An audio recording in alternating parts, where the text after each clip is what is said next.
Okay, so now we're going to actually send commands to the instrument. So this is a bit more interesting part where we actually test the communication. So first of all, I'm just going to close Connection Expert so we can show how we got there.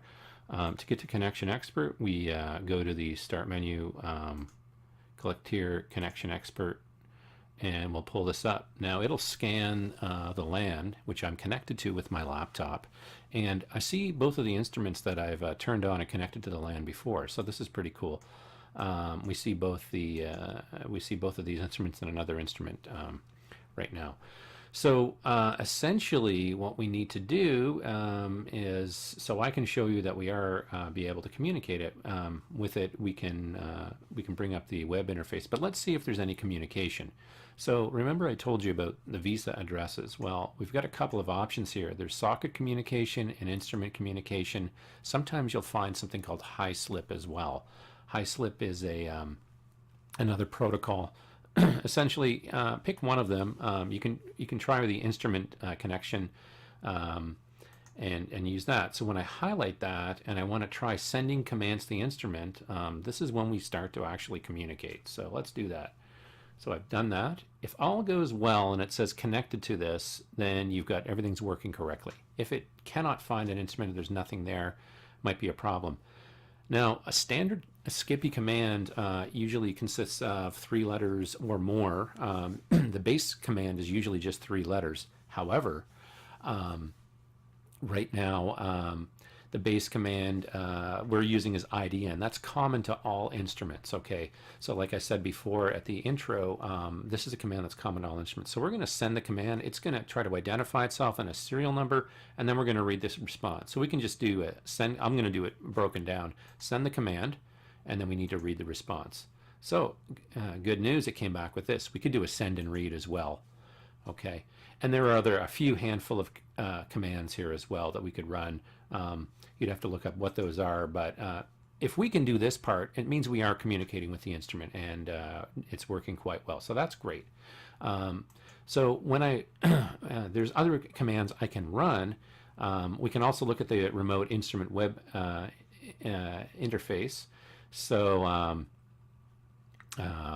what we have here is the ability to connect to the instrument this way as well. We can do browser web control and do a remote front panel. So this will actually be our actual remote front panel. So we can actually run commands here and see the result. So I'm actually, all the dials and buttons that are available, they might be arranged a little bit differently, but they're all there. So we can use this on our own just to monitor what's going on in the window here. I'm going to just highlight it down so I just see the screen. And this is more for the purposes of the video, just making it easier for me to show you that things are happening. So we're going to go back in, send commands to the instrument. We're going to do a star option, OPT question mark. And oops, I'm typing that a little messy there. Star OPT question mark, actually. Send command, read response. Okay, so this is the options on the scope as well. So if we get this going, we try the IDN, send and read, and then we have our little command history here as well, some of the things we've sent. Okay, so those commands we're going to go into Command Expert now. So the next thing you need to do is find Command Expert. The easiest way I do it is go Command Expert. You can do that. Click on that. Now it's going to pop up. The very first time you use Command Expert, it's going to have to download a number of files. So the Skippy commands and other communication command sets have to be downloaded in order for you to actually communicate. Once those have been installed, they're there. You don't have to install them again. But the first time around, we want to do this. So first of all, we can say, okay, we want to connect to the instrument. If we look at the panel here, we have import sequences, manage command sets, those sort of things. We have the welcome screen as well. View welcome screen will bring us right here. So if we get lost or we click somewhere and we lost our place, we can come back here. The new instrument, what we want to do is connect here. I have a few things already installed, so yours probably will be empty. That's okay because it'll install a couple of command sets as well, generic Skippy command sets, and then specific instrument-specific command sets. So I've installed a few of them. What you want to do, so I've kind of got off the welcome screen, so we can always come back to the welcome screen if you get lost. So that's one of the things. So let's create, there's other tutorials within here, but we're going to give you some shortcuts here. So create an instrument. So we want to connect to a real instrument. So this quick start will help us get going right away. If we don't have an instrument with us, we can actually simulate that, but I'm not going to do that right now. We're going to scan for instruments. So it's using the methods of communication, and it finds a couple of instruments. I'm only going to connect to the scope right now, and I have a choice of a protocol I'm going to use. If you can, try to use instrument, or if that doesn't work for some reason, try to use socket. So next, I'm going to say next, and it's going to search for command sets, and it's going to say, choose the instrument command set from the list below. So this is the first time around, like I said, that you need to install the command set. Once you've done that, and you want to start another sequence, or you want to create another connection to this instrument, it'll already be loaded on your particular controlling computer, and you'll be able to do that. So I'm going to pick the latest firmware version, and I'll just double check down below. Looks good. Mine falls into that category. It will suggest a couple of them. The reason we have older ones is for legacy purposes only. More experienced programmers may have something specific they want to do that is a difference between the command sets, but we leave everything available to you. We go next. Now you can give it a unique name. So I'm going to call this Tim's MSO, and this is for demo video basic, and this is just demo basic setup. Actually, this is just the Tim's. We'll just call it Tim's demo. Tim's demo unit, because I'm going to be sending that back. And you can put anything you want in there, and then go next. Now it's going to connect to instrument and this particular instrument, and so it's going to add to my instruments. So it's going to go download this from the web. This is really important. It's downloading and installing the drivers for this, and that takes some time, and you need a connection to the internet. If for some reason it's impossible to do that, you can actually externally download all the command sets that you need and then run it from a particular server or something like that. That's more advanced, so we won't go into that, but that can be done. Okay, and there's instructions on the web how to do that. The first thing now, it's going to try to connect to this. So it's got all this information. Let's try to do the instrument ID. And if this works, it means from PanX. So there we go. We have the model number, the firmware version, and Agilent. So now all I have to do is say connect. And now it's going to put the command in the sequencing window. So a few things have happened here. Number one, the active instrument, which is green, is actually running up here. That means it's a live instrument. If it was yellow or something else, it would mean it's simulated or it's not active right now. The second thing is it opened up a ton of commands in here that you can see, for instance, auto scale, and there's command information here. So what's so great about this tool is, number one, it's free. Number two, it's all self-documented. So you can now start putting things in. It's kind of like your dictionary for all your commands. And it's very context aware. If I had a second instrument and you were clicked on that in the sequencing window on that other instrument that's named here, you would see a different command set for that instrument every time you're on a command that's for that instrument. So down below is the sequencing window. So all the steps we do, we can put in here, we can add to it, we can remove it, and then we can kind of debug the order of operations of when we're doing things here. So that's pretty cool. And if you have other instruments that you've used before, you can pop those up here as well. So let's do a command search. First of all, it says status good. We've connected to it, and we can play the sequence. There's only one in the sequence, kind of boring, but it's there. If we wanted to change the address, we could try to do that up here. This is the command set it's using. So I've clicked down here, and then the command window pulls up whatever command is there and all the documentation for it. So this includes, this command expert will include tools for all Keysight and Agilent instruments that are supported. You can run commands to other instruments that are using Skippy, but you would have to manually put in those commands, and they wouldn't be like documented in here. So let's go in and do the IDN command. So that's a real basic one, and that's always a good one to run first to make sure everything's working. So I'm going to take the IDN command, and it has the syntax here. Go over to the query. So this is a query. You have the option of adding variables and sending the variable out. We won't do variables right now, but what we'll do is it says identify the instrument type. So it tells you what the command does, and quite often there'll be an example in here. So all you can do, if you add step, what I'm going to do, it's going to add the step and execute. Sometimes there's options for putting a return string and that. We're not going to deal with that now. If it's not grayed out, then if it's grayed out, it's generally optional. If it's there and you get an error saying missing parameter, you probably need to fill something in. So we're going to add step and execute. So it's doing an IDN, and look down below, we've got this happening here. Agilent Technologies MSO 3104A. So let's add to our code. We had the other command, the options command. What options do I have? So I'm going to go options. I'm going to type OPT. So there's OPT, and OPT comes up, and it's also a query. Now, we could send that to a variable if we like. We're still not going to use variables just yet, but we can add step and execute. And then we've got these here. So that's good. The other thing is, why don't we go ahead and do like what's a preset, or like when we press default setup. Let's see if we can find that. That way we can see something happen on the scope screen and behind there. Default setup, I think it's called preset actually. I think I spelled that wrong too, but preset. System preset, there we go. So system preset, and again, I don't expect you to know all the commands. You'll start to learn some of the very key ones you have to do. You create a template and then you can work with that. So preset, place the instrument into a known state. This is the same as pressing the default setup key. So the experience of this video, I'm telling you that that's what it does. So we're going to add the step, and this time we're going to not execute it. You could add step and execute, but what I'm going to do is come down here, and you can do play just the selected steps. So I'm only going to play that one. So if it hasn't executed, it hasn't done it. So while we're doing that, I'm just going to make some space over here so we can see what's going on here.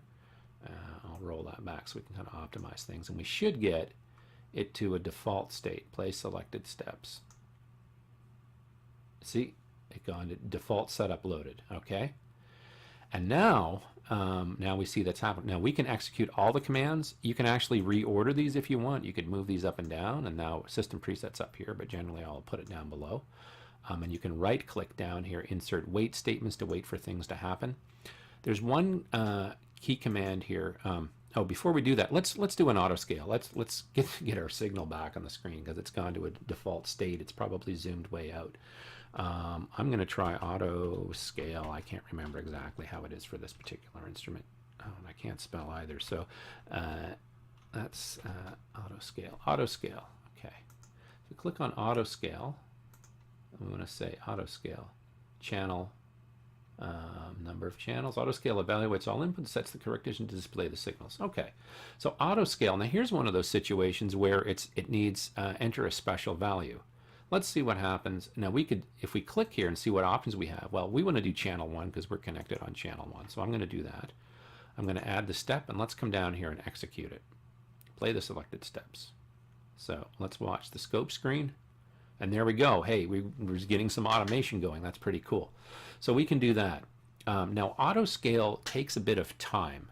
So when you're in front of the instrument and you press the auto scale button, some relays click. There's some settling that goes on. There's some adjustments and measurements. And so that takes time. And so if you try to execute another command, you got to wait until that happens. Otherwise, you're going to send a command to the instrument and it's not ready. So there's this concept of a default timeout. That's one way to deal with some of these delays. And when you're working with multiple instruments, especially, you want to make sure that each instrument is ready at each stage. Otherwise, you're going to run into problems with one instrument not ready. You may have sent a signal and tried to do a measurement and it hadn't finished its scaling or whatever it had to do. That can be a problem. So those are things that you really have to pay attention to. One of these commands is called default timeout. So I'm going to put timeout, and that's a generic command, default timeout. This time in milliseconds for queries to be issued to the instrument. So that means that if I'm issuing a command from my laptop and it has to travel, talk to the instrument, and then I'm waiting for something to happen, then it comes back, I want to send another command, but the instrument wasn't ready. We want to make sure there's a timeout for it to accept the next command. So a timeout will occur if there's no response from the instrument with the specified duration. So we may queue them up. There is some buffering that goes on, but I generally, what we can do is first, I don't know what the default on this particular instrument is. So let's get the default timeout. That's a command. So let's get the value. So I just executed the command, and the default timeout is 2000. 2000 what? Oh, it's 2000 milliseconds. So 2000 milliseconds, that's 2 seconds. Okay. I generally want to set it for 5 to 10 seconds. Generally 5 seconds will do the job. That means that if things don't happen or the command doesn't come back within 5 seconds, you essentially will get a timeout, and there'll be maybe an error that comes up in the results and the returned value. Okay, so generally you can put this at the top. I don't need this command now. I just wanted to check it out for this particular instrument, so I can actually delete that step. So that's another thing you can do with the sequencer. You can delete the step. Then the other thing is I want to actually set it so I'm not doing a query anymore. So let's go back, timeout. Let's search it up again. Or you can go to recent commands. We just had that recent command. That's another thing we have here is you can search and go back to recent command. I want to set the default timeout. Let's put 10 seconds. So 10,000 milliseconds, set value at the beginning. And let's scroll that up. So that'll give us some time. Okay. And then we can execute all of this now. So let's do this. So what is it going to do? It's going to do a system preset, and then it's going to do an auto scale as it goes along. So let's play the sequence. It'll play the whole sequence. So it's going to wait here. It's going to do the preset, and it's going to wait. It's going to queue up the auto scale, and it did that as well.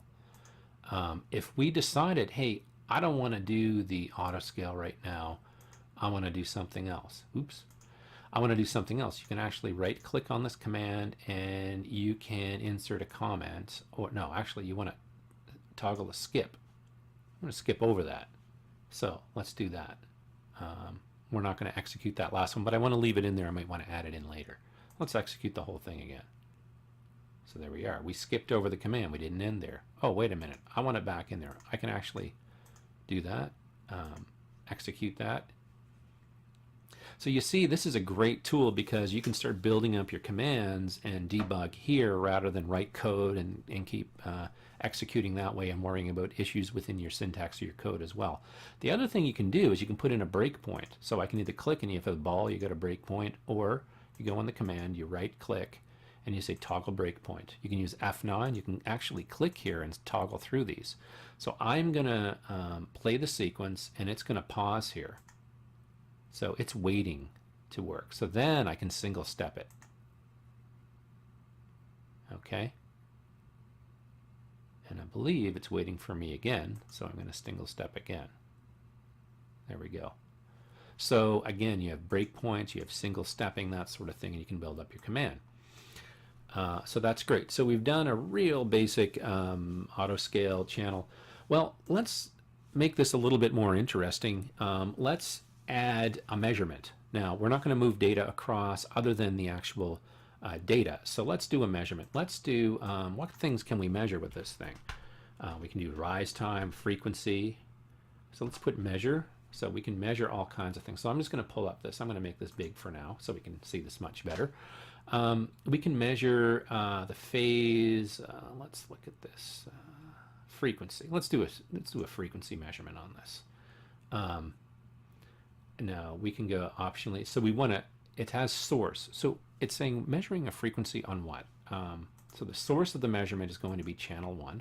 If we go down to the commands, again, we can pull that window down and we can read what is the syntax here. Source, frequency, and hertz in a particular format. So measure the outputs and frequency of the cycle closest to the trigger reference. Okay, so that's what we want to do. So we want to do a frequency measurement. And So we're just going to add step. We're going to execute. Oh, we got to do a query.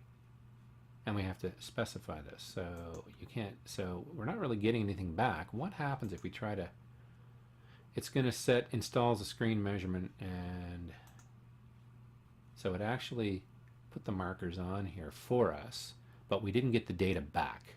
Okay, so if we go back to here, let's put a breakpoint. So this is what it did, it added the markers. So let's go back and execute to there, to the auto scale channel. And we're going to single step it. And we didn't measure frequency yet. And when I say measure frequency, it's going to place the markers on the screen. But what we also want to do is do a query. We want to say, okay, we're going to do a measurement. It's showing us where it's taking the measurement. And we're going to do a measure frequency query. So the frequency is where we can add a variable here. We won't add that yet, but we'll just do add step. Let's turn off that breakpoint for now. And we're just going to execute that single command. So play selected steps, measure frequency. So we're getting 1 kilohertz back. So that's what it is in this format. Now, if we were to say, let's make a change. I want to take, we're going to say frequency is going out. So I'm going to give it a parameter and a name. Frequency 1, we're going to call it. Frequency 1, update step 8. So now the output parameters are going to be sent to this variable, okay? And then we can use those later on in the code. So let's do that. And there we go. See, this variable, this is the, this variable now contains the value of what we measured in the query. So when you're doing a query, when you see this arrow going output, this is an output to be sent out of the command that can be used somewhere. We could also say source. We could start writing our code and put variables and parameters going in and saying, look, I want to, in my code later on, do this. So I've got this whole sequence here. Now I don't want to lose my work. So there's a couple of things you can do. First of all, I'm going to save my sequence. That's the first thing. I'm going to save it as, give it a meaningful name. I'm going to go and call it KeySite examples. I'm going to call it Tim Demo 1. Sequence save. Okay, so that's my sequence, and when I want to open that up again, open sequence, save changes. I guess I'm going to save changes. Well, I didn't make any changes. I must have thought I did. I'm going to open sequence, and it's going to load everything right up. Now it's going to be fresh. Nothing's been executed yet, and then when I go to run this, let's share the window here. I can run this right away. Everything's good to go. And we should get our measurement with our markers. Great. Okay, so that's the first part. Now this is the next part is the coolest part. This is where we're going to be able to extract code. Okay, so this you've already written and you've run automation. You're controlling your instrument. This is great. So the next thing is you can export the sequence. This is the coolest feature of this tool right here. These are the raw Skippy commands like we're seeing down below, pretty much the same, but watch this. When I go to export sequence, I can choose a different language, and it's going to wrap it up. So this is really cool. So I'm going to go to Python with calls to PyVisa. That's what we're doing. We do this.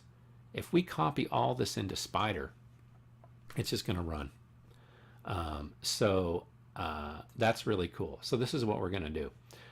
Now you could use short form Skippy commands, so there's short and long form, so system preset and that sort of thing, but we're gonna leave the long form. It's easier to read. You can generate code for use in an existing method. Now a method is also like a subroutine or something, or a definition, something like that, if whatever you're used to. Or you can generate something that you call, this is the definition, and you would just call that and it would execute it once and then leave that. We're going to go with a flat list kind of thing here, and we're going to copy to clipboard. Okay, that's it. So this is really cool. So now I've got all this copied to the clipboard. You could copy and paste from here too. And now I'm going to open Spider. So let's go on. Now this is the fun part. So we're going to go into Anaconda. Where did I put that? There it is, Anaconda 32-bit Spider. So we're going to open that up. And give it a second. And yeah, okay, we're going to ignore that update as well. Temporary script file. So I'm just going to paste below all this the code that we have. Done. And so it should execute as expected, and we should see output coming out here if any output was done. Now we won't see anything because we actually haven't assigned variables to certain things. Actually, we have assigned frequency, so we can put a print command here, but I'm not going to do that just yet. Let's watch and see if it can talk to the scope first. So let's close down some of this. We're going to watch on the screen, and if all goes well, we should be able to run this. Now, when I go to run it, it's going to make me save this file. Execute in current, say we go run, and it is actually running. So nothing exciting happened because we didn't put any outputs, but we did control the instrument. So let's run that again. The default setup loaded, and we've done a reset. So let's go over here. I want something to come out. So if I say print frequency,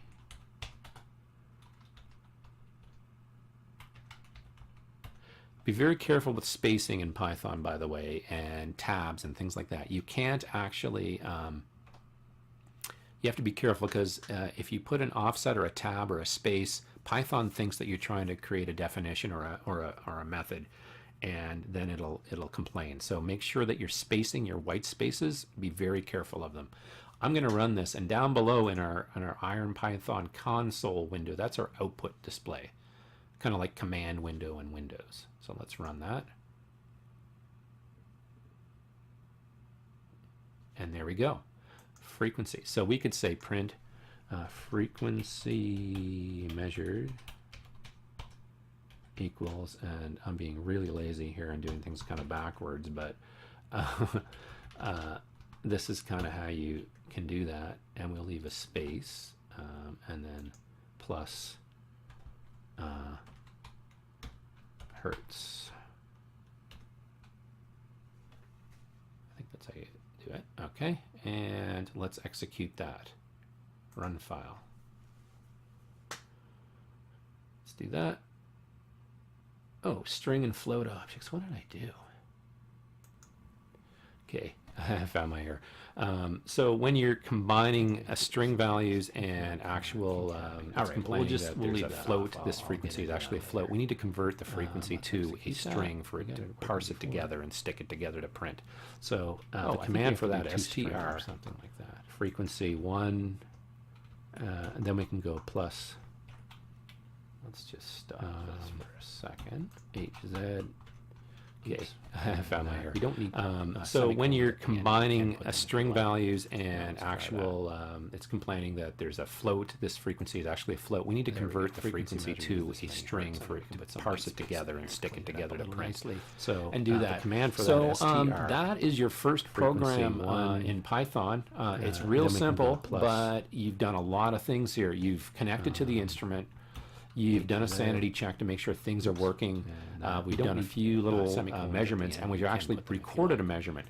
Now what we can do is go back and control two instruments.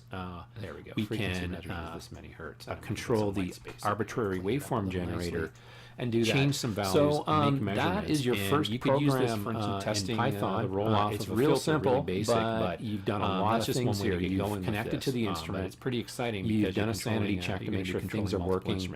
We've done a few little measurements, and we've actually recorded a measurement. Now